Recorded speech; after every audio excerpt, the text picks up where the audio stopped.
LDF അല്ലാതെ മറ്റാരുണ്ട്? മുദ്രാവാക്യം പാളിയെന്ന് CPIM. കഴിഞ്ഞ തെരഞ്ഞെടുപ്പിലെ കനത്ത തിരിച്ചടിയെക്കുറിച്ചുള്ള CPIM അവലോകന റിപ്പോർട്ടിൽ സംസ്ഥാന നേതൃത്വത്തിനും ഘടകകക്ഷികൾക്കുമെതിരെ രൂക്ഷ വിമർശനം.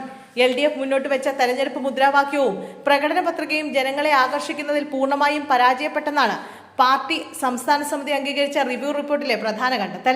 LDF അല്ലാതെ മറ്റാരുണ്ട് എന്ന തെരഞ്ഞെടുപ്പ് മുദ്രാവാക്യം മുൻ തെരഞ്ഞെടുപ്പുകളിലേതുപോലെ ജനങ്ങളിലേക്ക് എത്തിക്കാനോ അവരെ ആകർഷിക്കാനോ കഴിഞ്ഞില്ലെന്ന് റിപ്പോർട്ട് വ്യക്തമാക്കുന്നു.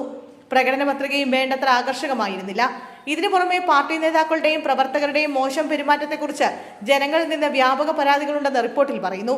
നേതാക്കളും പ്രവർത്തകരും തങ്ങളുടെ അഹങ്കാര സമീപനം വെടിഞ്ഞ് എത്രയും വേഗം ജനസൗഹൃദപരമായ ശൈലിയിലേക്ക് സ്വയം മാറണമെന്നാണ് പാർട്ടിയുടെ കർശന നിർദ്ദേശം.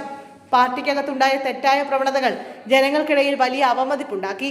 സഹകരണ ബാങ്കുകളിലെ ക്രമക്കേടുകളും ചില നേതാക്കളുടെ ആഡംബര ജീവിതശൈലിയും പാർട്ടിയുടെ പ്രതിച്ഛായയ്ക്ക് കനത്ത മങ്ങലേൽപ്പിച്ചുവെന്നും അവലോകന റിപ്പോർട്ട് കുറ്റപ്പെടുത്തുന്നു.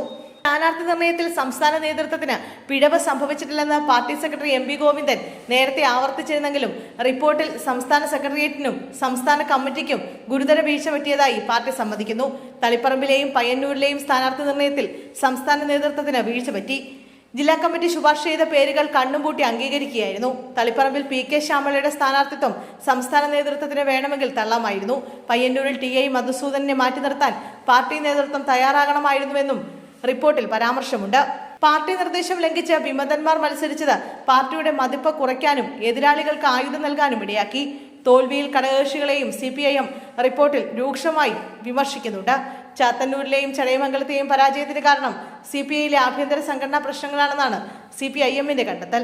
മുന്നണിയിലെ മറ്റ് ഘടകകക്ഷികൾ മത്സരിച്ച കൽപ്പറ്റ, എലത്തൂർ, കോവളം, കുട്ടനാട് എന്നീ മണ്ഡലങ്ങളിലെ തോൽവിക്ക് കാരണം സ്ഥാനാർത്ഥി നിർണയത്തിലെ പാളിച്ചകളാണെന്ന് റിപ്പോർട്ട് വിലയിരുത്തുന്നു.